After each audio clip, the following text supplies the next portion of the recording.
성대한 은퇴식이 막 끝난 뒤였습니다. 그 여성은 가슴에 달린 순금빛 배지와 두툼한 퇴직금 증서를 보며 잠시 인생의 정점에 섰다는 만족감을 느꼈습니다. 40년간 오직 성공만을 위해 달려온 삶의 결과라고 스스로 자부했죠. 하지만 사무실에서 나오자마자 자신에게 쏟아지던 모든 관심과 연락이 거짓말처럼 단절되었음을 깨달았습니다. 집으로 돌아온 여성은 널찍한 거실 소파에 앉았지만 그녀의 시야는 극심한 공허함으로 채워졌습니다. 오랜만에 만난 아들은 어머니에게 사업 투자 명목으로 자금 지원을 요청하는 장문의 문자를 보내왔습니다. 그 여성에게 남은 것은 물질적 풍요뿐이었습니다. 그녀는 후임에게 전화를 걸어 안부를 물었습니다. 박 전무 요즘 정신없이 바쁘신가 봅니다. 아, 사모님. 죄송합니다. 지금 막 중요한 보고가 있어서요. 후임은 그녀를 완전히 과거의 인물로 취급하며 대화를 피했습니다. 그녀는 자신의 성공과 존재 가치가 직함에 의존했음을 뼈저리게 깨달았습니다. 그녀는 이 공허함을 채우려 남편에게 말을 걸었습니다. 남편은 짐을 정리하며 조용히 대답했죠. 여보, 우리 부부만의 시간을 가집시다. 비싼 해외여행이라도 갑시다. 나는 가지 않겠습니다. 당신 혼자 다녀오세요. 남편은 그녀의 제안을 단호하게 거절했습니다. 그는 미리 준비해둔 서류를 그녀의 서재 책상 위에 올려두었습니다. 그것은 바로 별거를 공식적으로 통보하는 서류였습니다. 더 이상 당신의 그림자로 살 수 없습니다. 남편은 가방을 챙겨 집을 나섰습니다. 그녀는 격분하여 서류를 벽에 던졌습니다. 하지만 남편에게 한 번도 진정한 관심과 사랑을 주지 못했음을 어렴풋이 자각했습니다. 갑작스러운 스트레스로 인해 그녀의 가슴에 날카로운 통증이 느껴졌습니다. 그녀는 고통을 애써 무시하고 늘 하던 대로 독한 술을 꺼내 마셨습니다. 그러나 통증은 점점 더 심해지고 그녀는 자신의 건강 상태에 심각한 불길함을 느꼈습니다. 그녀는 이 모든 통제 불능의 상황을 다시 통제하기 위해 가장 믿었던 고향 친구에게 연락을 시도했습니다. 친구는 휴대전화를 확인했지만 복잡한 표정을 지으며 끝내 전화를 받지 않았습니다. 그 여성은 다시 일의 영역으로 돌아가 상황을 역전시키려 했습니다. 그녀는 아들의 사무실을 예고 없이 찾아갔습니다. 아들은 어머니의 불쑥 찾아온 방문에 노골적으로 불편한 기색을 내비쳤습니다. 그 여성은 자신의 투자 계획을 설명하며 아들에게 조언했지만 아들은 냉정한 태도로 어머니의 방식이 시대에 뒤떨어졌다고 비판했습니다. 아들은 어머니의 사업 제안을 단칼에 거절했습니다. 그는 자신이 지나친 워커홀릭이 된 것이 어머니의 강압적인 성공관 때문임을 토로했죠. 그 여성은 아들의 차갑고 이기적인 모습에서 과거의 자신을 발견하고 큰 충격에 빠졌습니다. 아들에게 질책하려던 입술이 쉽사리 떨어지지 않았습니다. 그녀는 아파트 관리인과의 대화에서 남편이 수년 동안 동네 복지관에서 꾸준히 봉사활동을 해왔다는 사실을 우연히 듣게 되었습니다. 자신이 남편의 삶에 얼마나 무관심했는지 깨닫게 되는 순간이었습니다. 그 여성은 곧바로 복지관을 찾아가 남편의 봉사활동 기록을 요청했습니다. 그녀는 기록 속에서 남편이 봉사하며 만든 작은 치유 텃밭의 사진을 발견했습니다. 사진 속 남편은 그녀가 알던 무기력한 남편이 아니었습니다. 진심으로 행복하고 평온해 보이는 미소를 짓고 있었습니다. 그 여성은 그 텃밭이 남편이 남긴 유일한 희망의 단서임을 확인하고 그 장소를 추적하기 시작했습니다. 자신의 건강 상태가 염려되어 병원을 다시 찾은 그 여성은 스트레스성 부정맥이 심각하다는 진단을 받았습니다. 의사는 그녀에게 즉각적인 환경 변화와 스트레스 해소를 명령했습니다. 불규칙한 생활 습관을 지적하며 이대로 가면 위험하다고 경고했죠. 그 여성은 의사의 지시를 무시하고 남편을 찾는 것이 자신의 가장 시급한 문제라고 판단했습니다. 그녀는 다시 한번 오랜 친구에게 전화를 걸어 만남을 제안했습니다. 친구는 이번에는 전화를 받았습니다.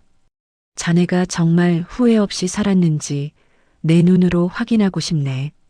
친구는 의미심장한 미소와 함께 자신의 시골집으로 오라고 초대했습니다.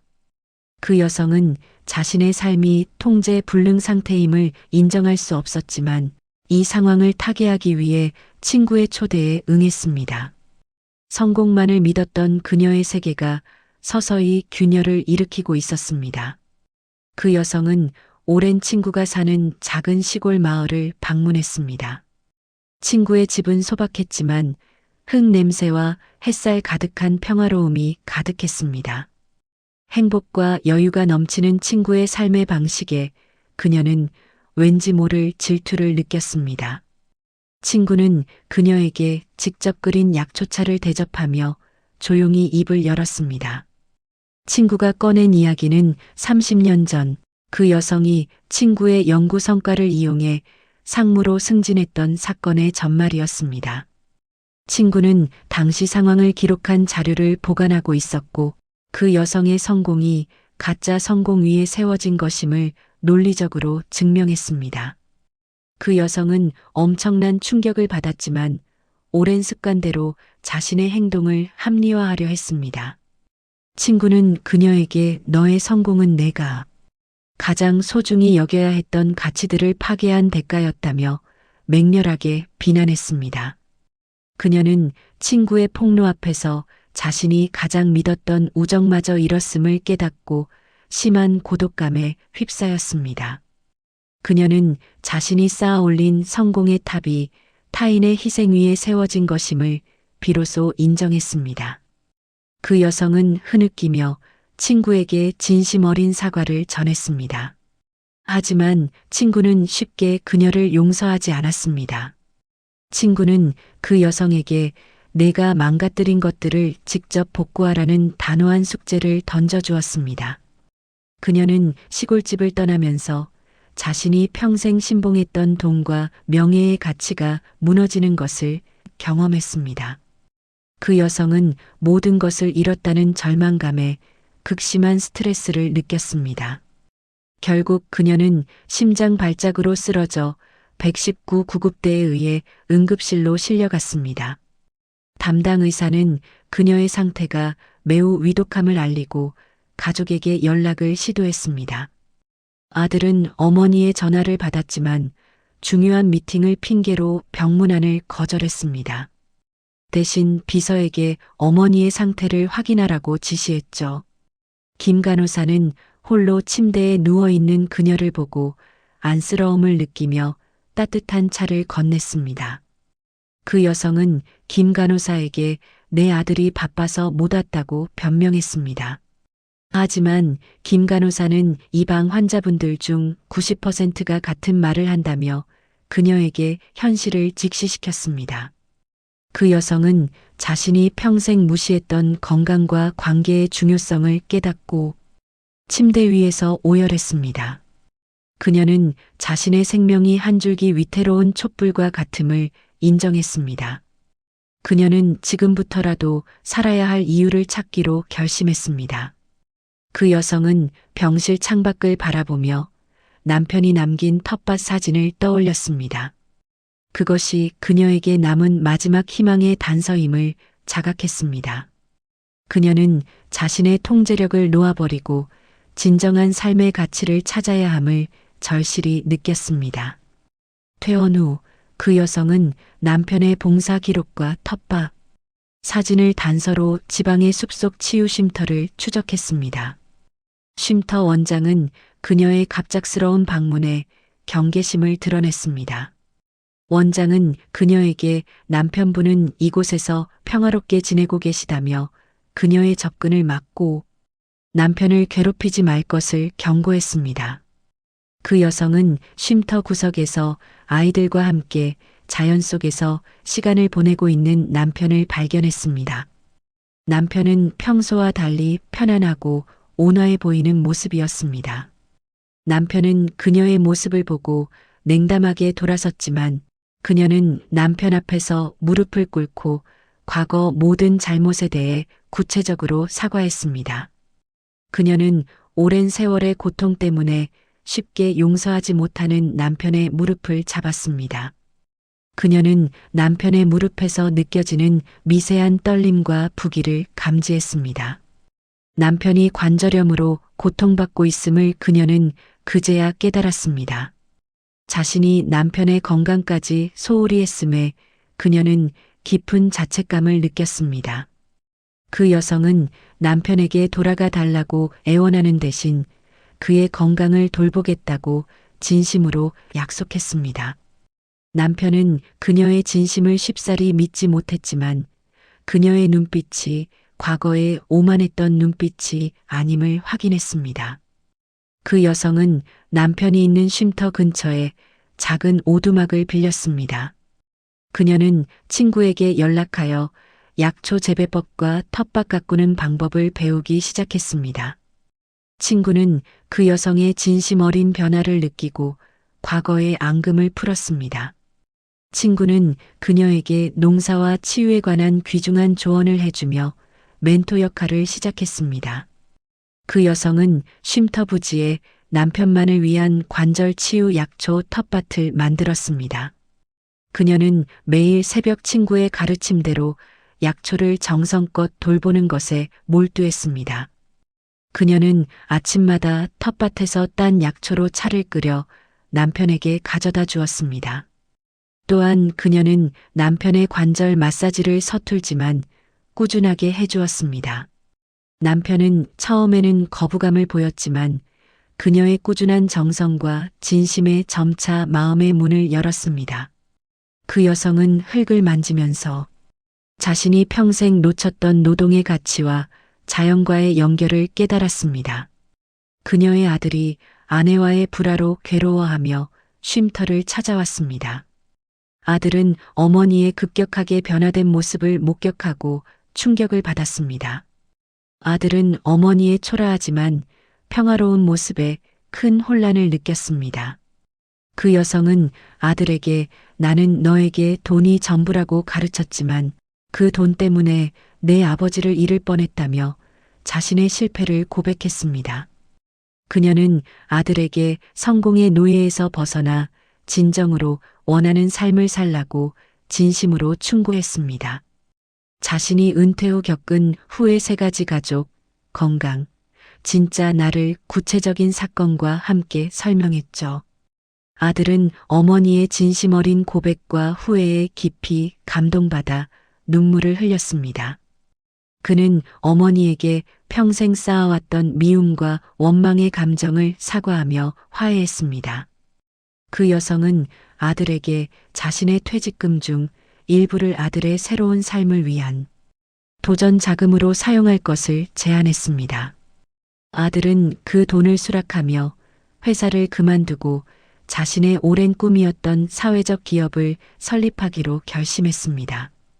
남편은 아들과 어머니의 진정한 화해를 멀리서 지켜보고 그녀에게 완전히 돌아오기로 결심했습니다. 그 여성은 비로소 가족과의 관계를 회복하며 가장 큰 후회 하나를 극복했습니다. 그녀는 아들에게 물질적인 성공이 아닌 정신적인 가치가 진정한 삶의 기준이 된다는 것을 가르쳐 주었습니다. 남편은 그녀의 곁으로 돌아와 함께 약초차를 마시며 미래를 계획했습니다. 그들의 눈빛에는 과거의 오만함 대신 따뜻한 신뢰가 깃들어 있었습니다. 아들은 어머니의 변화를 통해 진정한 어른의 모습을 배웠습니다. 가족은 비로소 단단하게 하나가 되었습니다. 그 여성은 자신의 삶이 올바른 방향으로 나아가고 있음을 확신했습니다. 그 여성은 친구와 함께 힘을 합쳐 시니어들을 위한 인생 2막 설계 센터를 설립했습니다. 센터의 프로그램은 재취업이 아닌 후회 없이 사는 법에 중점을 두었습니다. 그녀는 자신이 놓쳤던 진짜 나를 찾는 방법과 건강관리의 중요성을 다른 시니어들에게 전파했습니다. 남편은 센터에서 원예 치료 강사로 활약하며 아내와 동료이자 인생의 동반자로 함께 일했습니다. 그들의 인생 2막은 돈이 아닌 가치로 가득 채워졌습니다. 아들은 사회적 기업을 성공적으로 시작하며 어머니의 돈이 아닌 자신의 노력으로 이룬 성과에 진심으로 감사했습니다. 그 여성은 센터의 개소식에서 강연하며 자신의 후회 3가지를 솔직하게 고백했습니다. 그녀는 시니어들에게 지금 당장 소중한 것을 붙잡으라는 강력한 메시지를 전달했습니다. 강연 후 그녀와 남편은 쉼터 텃밭에서 함께 차를 마시며 지난 시간을 회상하고 미래를 계획했습니다. 그녀는 자신이 은퇴 후 겪었던 모든 고난과 후회가 진정한 삶의 진리를 깨닫게 해준 가장 값진 경험이었다고 회상했습니다. 그들의 얼굴에는 물질적 성공이 아닌 관계와 건강, 자아 실현에서 오는 진정한 평화와 행복이 가득했습니다. 그녀는 남편의 주름진 손을 잡으며 이 모든 것을 감사하게 받아들였습니다. 인생의 진리는 가장 소중한 것을 내일로 미루지 않는 것이라는 그녀의 나지막한 깨달음이 쉼터에 울려 퍼졌습니다. 가족은 비로소 완전한 행복을 찾았습니다.